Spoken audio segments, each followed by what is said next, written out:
This is the 2BizChicks podcast.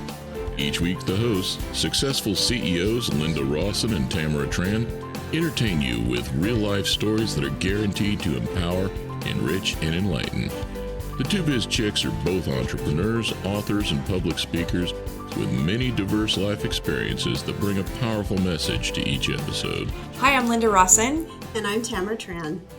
Welcome to our 2BizChicks podcast for the month of February. This is our first video podcast, so we're kind of excited and a little nervous.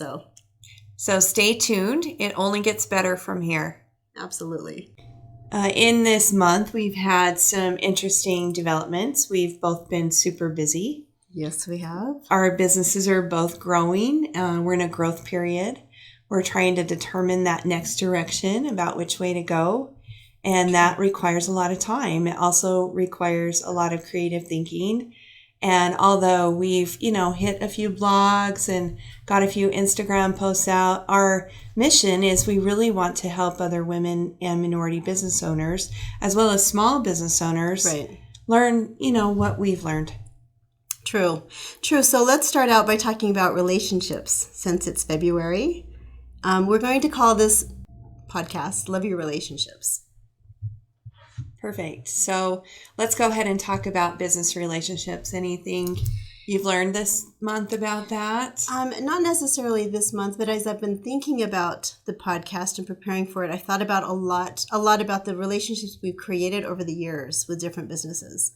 I was talking to a friend and was kind of explaining that we've had a lot of luck. We haven't run into any really awful people or horrible people that are wanting to take advantage of us. We've really had great success at the relationships that we've created. But I will add that we have been disappointed before by other businesses. And I think that sometimes happens. Yes, it does. I was talking with a banker this morning who says, I'm an old school banker. I do it based on relationships. It's about how I feel about you. And we all, I think, rely on that gut feeling. And sometimes if you ignore that gut feeling, you can get into situations. I had one particular job where I didn't really know the person that I was involved with very well. I've also been extremely lucky, but this job started and the contracting officer called me and said, "Where's your person?" And I tried to call him and I couldn't reach him, and it was in Washington D.C. And it luckily I found out later that he'd had some trouble with the law, and I called another business partner who picked up the pieces, so saved my company's reputation. But I think the point we're trying to get across is do your homework. True. And, really rely on those personal references as well as keeping your own integrity intact. True. And I really like what you said about trusting your gut. We had the opportunity to team with another company that we were going to purchase, and everything on paper looked really good. It made a lot of sense, but we just didn't feel good about it. And my husband and I are business partners, and we kept thinking back and forth, and it's taken us a couple of months to try to sort through everything. And at the end of the day, we just didn't have a good feeling. And a couple of other things we found out were probably not going to work perfectly. So it's about trusting your gut. We walked away from the deal. We're hoping that it was the right decision, but we feel good about it. And I think that's what matters at the end of the day. Yes, can you sleep or not? Yeah, It does for sure. Great Valentine's Day. How about you? I did. It was great. Yes. Very good. In our life, we also have personal relationships. And I am currently in the Goldman Sachs 10,000 Small Business Program. And yesterday we spent the entire day discussing personality types. And it really got me to thinking about my personality and how I could rub people the wrong way. So, and how to use everybody on your team's personality to your advantage. Rubbing people the wrong way in terms of what? I've known you for a couple of years. I think you're great. So, I think I'm great. You mean in terms of expectations or? I have high expectations, and my mind works a mile a minute, and not everyone does. Not everyone is a quick decision maker. True. They like to take their time and ponder. And from my perspective, I think maybe they just don't want to answer. But the reality is they're just really thinking about their answer. And I'm a quick thinker. And so if I tend to let them think too long, I get impatient and I start asking them, and they're just not ready to make a decision. I see. And so they might feel pushed or cajoled. Okay, that makes a lot of sense. And how about you? So in terms of business or personalities, was it the Myers-Briggs type personality? Bolton personality test, people styles at work and beyond. Interesting. I haven't read that. Yeah, so I think that maybe you could probably take the test and learn from it as well. So what did you learn about yourself that you didn't know? That, I think, with all these personality tests, you kind of get the gist of, maybe I'm extroverted, maybe the person's introverted. Yeah, that's true. And I think it was the reaffirming, give them some time to think about it. Don't be in a hurry. Okay. Talk slower. Things like that just are, I see. common sense. But for me, I don't think about it because I'm thinking quickly. Right. I see what you're saying. Interesting. I love personality type profiling. It's very interesting. I've got the test for this. So. We'll have to take that. In terms of relationships, Valentine's relationships, were you going to talk about personalities there? Or Yes, I've been dating a very nice man. Yes. And his name is Scott. And he is very calm. And I've learned that I am very quick to get everything ready and get out the door. And Scott takes his time. Like, what, really? Does he need 15 minutes to, sit, and relax before he goes out the door? Right. That can be frustrating. No, 15 minutes is a lot of time. True. No, but he was very nice. He made dinner and brought me flowers. Nice. And so very nice man. Nice. That is nice. I've noticed the differences in personalities even with my sisters and my sister-in-laws. We planned a girls' trip. And for me, I want it planned, paid for, and I want to be able to scratch it off my list. And some of my sisters and sister-in-laws need a little bit more time to think and ponder, and they might not be as eager to scratch it off their list as I am. And so I've noticed that I tend to be controlling, or I appear controlling. Not that I'm trying to control them, but I do want to be able to finish something. And it comes across as kind of overbearing.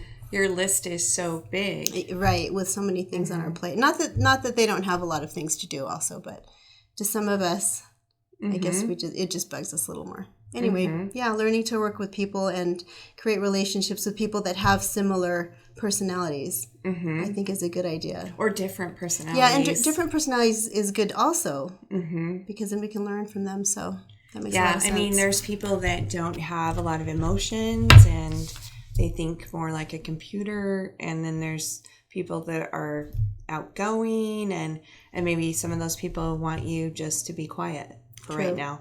True. Which brings us to our next point, talking about business conferences and events. Over the course of the time that we've been in business, the SBA strongly encourages, as you know, people to attend conferences, workshops.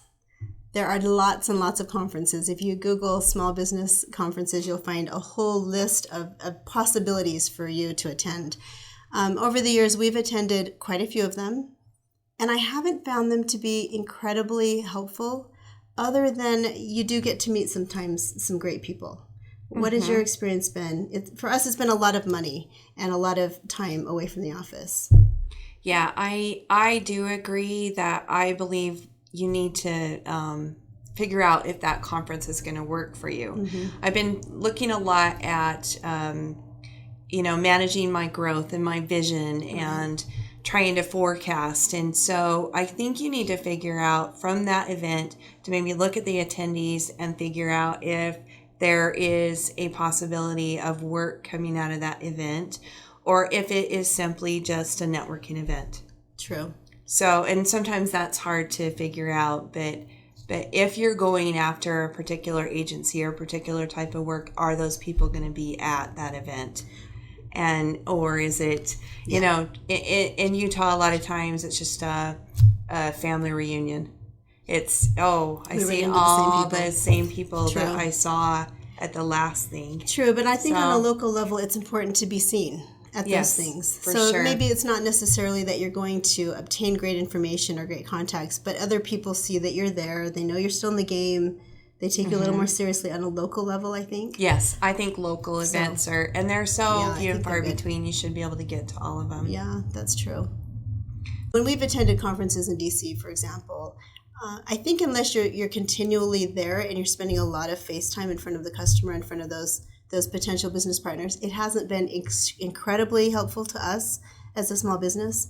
But I know that other companies have really succeeded by doing that. So I guess it's just finding that fine line and that balance. Well, I think it's a matter of getting a clear vision of what your company can and can't do. True. And which agencies that you want to go after, and True. are they going to be there? True. So it's to think that you're going to go to the conference and come home with 5 contracts. Yeah. That's just not going to happen. And that's what happens as a small business at first. You're like, oh, okay, well, I'm going to go to this conference or that conference, and without really having a plan. True. And it takes a while to formulate a plan, because I think especially when you're new, especially in the 8A program, the world is your oyster, right? You have so many different opportunities and potential avenues of revenue that it takes a while to kind of figure out, okay, this is what we're good at, this is what we're not so good at. If we want to become better at this is what we have to do to get there. So Yes. So that's something to keep in mind. Yeah. Now, how do you keep in contact with your clients? So mostly in terms of keeping contact with clients, well, to us, business partners are clients, and they're just as important as our employees being our clients, as well as our customers being our clients. And I know you feel the same way. Yes. So one of the things that we do to try to keep in contact is we do schedule weekly, monthly meetings. So we actually have some, voice-to-voice type conversations rather than electronic conversations. That's been helpful. And it also helps to kind of keep our business partners and teaming partners engaged if we share what we're working on and what our targets are. And then they can collaborate and say, well, that's something that works for us, and we've got a company over here. That's been helpful to us. Mm-hmm. And how about, say you went to this conference and last year you met a few people that maybe had something coming up. How do you keep in contact with them? Like, do you email them every couple of months? Do you have a CRM that reminds you to contact them? Is there anything in place for... I will say that we have not been as good at doing that. I personally haven't been as good. You go to these conferences, you end up with 500 business cards. Mm-hmm. I would try to scan them into an app on my phone. Totally forget that they were there because you're busy doing everything else. And so we haven't been really good at that. I'm not good at it either. In fact, I'm investigating several CRMs at the moment to get better at that. That'll be good. That's something that we'll share eventually. Mm-hmm. We're going to share my experience of finding one of those CRMs, and it has to be cost effective. It's true. Well, and it's hard, I think, in a conference because everybody's eager to meet everybody and everybody's super friendly. Then you get home and it's writing down notes so that you can remember who that person actually was aside from their company and kind of if you had a connection there. Because you get home and I get tons of emails, and so do you, from people that say they've met me or known me. And it's not that I don't care about them. It's just I don't remember. Yeah, it's one of the reasons I put my picture on my business card, which is a good idea, is so that when they get those thousands, they might remember me by my picture. That is good. We haven't done that. But yeah, and it's all tough. It's all learning in progress. Yeah. And we're here to tell you we're not experts, but we're trying, and we're sharing what we do know with you. Right, and we've learned a lot of things that do work. So stay tuned for those ideas. February is Love Your Relationship Month. Yes. And that's what we are trying to, share with you. Some things about personal and business relationships and some things that we've learned along the way. I will add that just a couple of tips that Linda and I have kind of discussed in terms of creating strong business relationships. It's really important, and everyone knows this, but sometimes we forget to follow through. on whatever it is, even if it's a small thing, such as you say you'll email them later today. Do it that day. I know I'm impressed if someone actually follows through on the timeline that they suggest, even if it's just in passing. But in my mind, it makes an impression. Yeah. Because I think that's somebody that actually paid attention to what they were saying, and they followed through, and they valued me and my opinion. And your time. And my time. To take the time to email you back. Yeah. I mean, reputations, as everybody knows, are key, and they can be made and broken, destroyed very quickly and easily. So. And no one wants to be a flake. Right. And that really tends to spread quickly, as people know also, but I think don't always remember. Anyway, so we're going to wrap up this podcast, and we appreciate you listening, and there will be plenty more of our tips and tidbits for you. True. Stay tuned.